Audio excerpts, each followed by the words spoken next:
Baik, ini sesi yang kedua, rekaman yang kedua. Jadi rekaman ini per 15 menit, sehingga untuk 15 menit berikutnya dimulai lagi yang baru. Tadi saya sudah jelaskan bahwa School Accountability Goals itu tidak hanya memenuhi target level nasional, tapi juga memenuhi level global, ya. Karena memang persaingan kita sekarang bukan hanya sifatnya nasional, sudah termasuk persaingan yang global. Oke, dari slide ini dijelaskan tentang international assessment. Jadi untuk mewujudkan school accountability itu perlu dilakukan assessment atau pengukuran, ya. Dalam konteks ini kita menggunakan model pengukuran yang dikembangkan oleh negara-negara yang tergabung dalam OECD atau Organization Economic Pacific Development, ya. Ini yang memerankan lead role by proposing policies for global education reform and by construction reform discourse around the world. Jadi OECD ini merupakan negara-negara yang tergabung dalam kelompok ekonomi maju, berkembang dan maju, karena Indonesia termasuk ada di dalamnya, dan saya kira ada beberapa negara yang lain. Nah, dari hasil penilaian atau assessment yang dilakukan oleh PISA, PISA ini merupakan salah satu produk pengukuran kualitas yang dihasilkan oleh OECD tadi. Program for International Student Assessment, PISA ini bukan produk OECD research in IPO that have been going on for a long time in the late 20th century. Jadi di akhir-akhir abad ke-20 OECD mengeluarkan PISA, Program for International Student Assessment. Nah, PISA ini bertujuan untuk melakukan tes terhadap literasi, kompetensi of student, in three fields, ya, yaitu ada tiga ranah atau kita sebut tiga bagian dari proses penilaian PISA, yaitu reading, mathematics, science, on identifying scale. Jadi ada tiga kategori itu. Ada reading, kita mengenalnya sebagai suatu literasi. Padahal di sini di PISA itu disebutkan PISA aims to test literacy, the competency of student. Jadi literasi itu bukan membaca saja, tapi termasuk literasi dalam hal mathematics and science, ya. Oke, jadi tiga komponen itu yang dinilai. Saya membaca di beberapa tulisan tentang PISA itu. Yang dimaksud matematik di sini bukan hanya matematik mengerjakan soal-soal matematik seperti menggunakan rumus dan lain sebagainya, tapi juga matematik yang berimplikasi dalam kehidupan gitu. Nah, ini mungkin yang menjadikan Indonesia lemah dalam konteks ini, karena di hasil penilaian PISA tahun 2018 di kategori matematik Indonesia di ranking 71 dari 78 negara. Kemudian sainsnya kalau nggak salah 74 dari 78 negara, readingnya 73. Nah, jadi kita termasuk negara di kategori terbawah, ya, dalam konteks penilaian PISA ini. Nah, itu merupakan di sini disebutkan the PISA Mathematics Literacy Test asks students to apply their mathematical knowledge to solve problem set in real world context. Jadi bukan hanya yang tadi saya sebutkan bahwa matematik memecahkan rumus soal matematik saja, tapi juga matematik yang bisa menemukan solusi atas berbagai problem in real, ya, problem yang nyata di kehidupan. To solve the problem, student must active a number of mathematical competencies as well as a broad range of mathematical context knowledge. Jadi memang dalam konteks ini anak itu harus aktif, ya, jangan hanya mampu menghitung saja, tapi dia harus aktif dalam konteks keilmuan matematik. Ada juga ya teknik penghitungan yang lain atau disebut aja assessment yang lain, yaitu TIMSS, TIMSS. On the other hand, measure more traditional classroom context, such as understanding of fraction and decimal and relations between them. Jadi TIMSS proses penilaiannya lebih pada traditional class, yaitu pemahaman terhadap fungsi-fungsi desimal dan hubungan.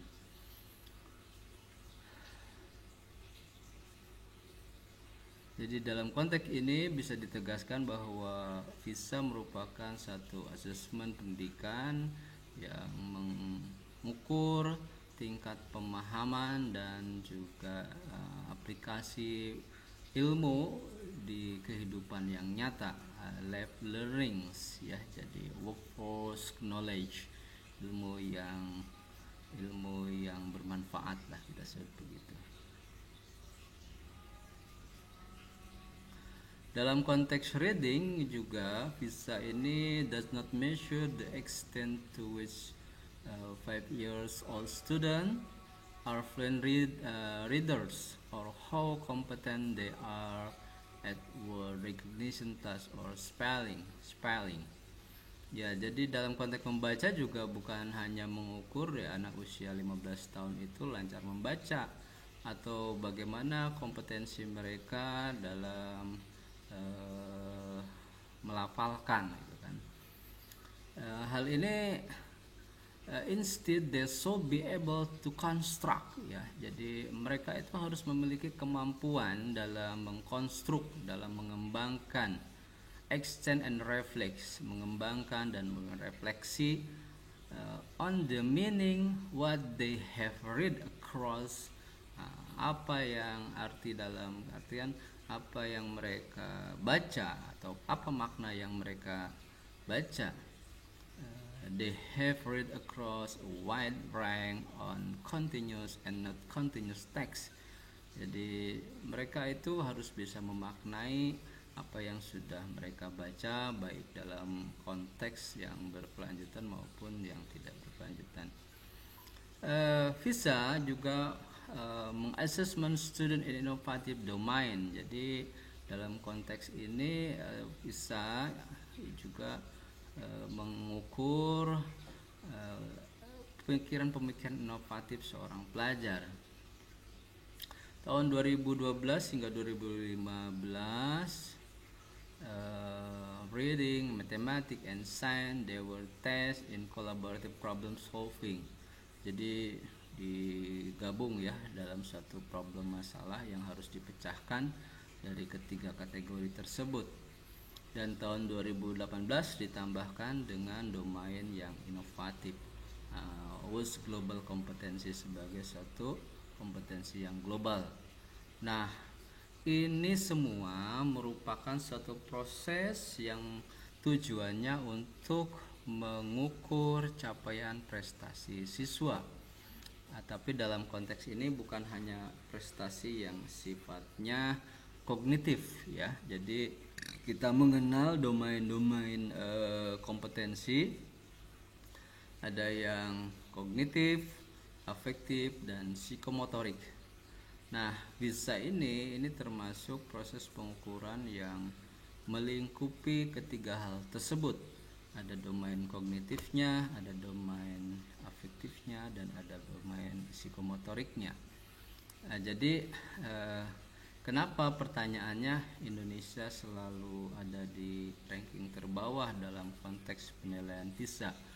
Nah, ini kita kembali pada proses pembelajaran yang sering diterapkan di Indonesia, lebih mengutamakan kognitif ya. Jadi siswa dituntut untuk mampu, dituntut untuk menguasai, dituntut untuk menghafal materi-materi yang diajarkan oleh gurunya. Nah, jadi banyak di antara teman-teman kita atau anak-anak yang sedang belajar di SD, SMP, SMA, mereka secara IQ sangat tinggi. Artinya kemampuan menguasai materinya sangat cepat.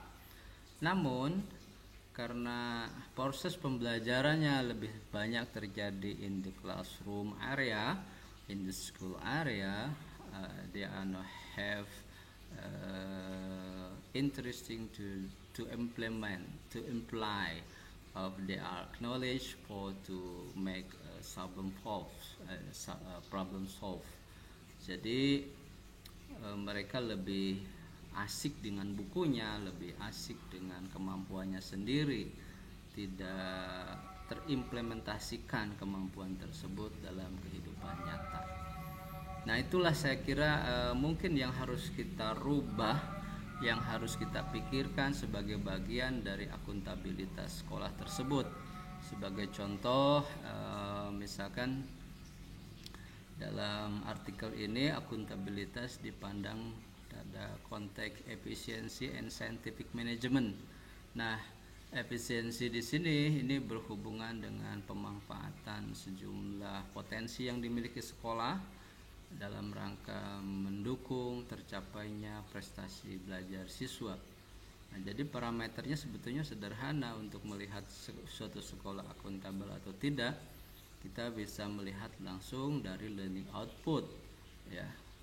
Nah, ini saya klasifikasikan dalam artikel ini apa yang terjadi di Amerika merupakan akuntabilitas pada sisi akademik, ya. Jadi akuntabilitas based on the student achievement.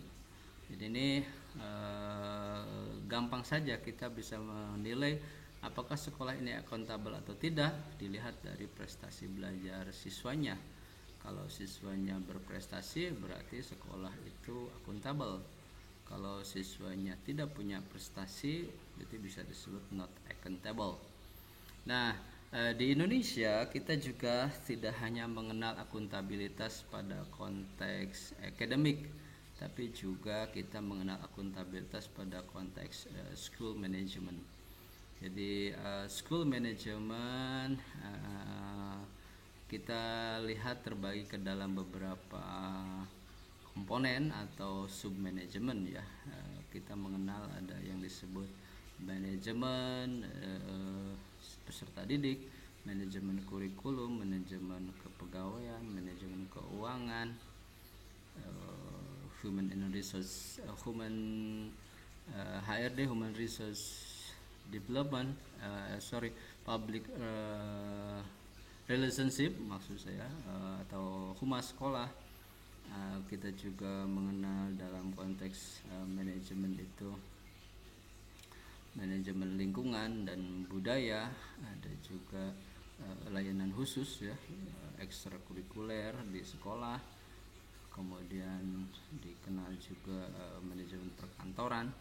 Nah, ini banyak hal memang yang dilihat.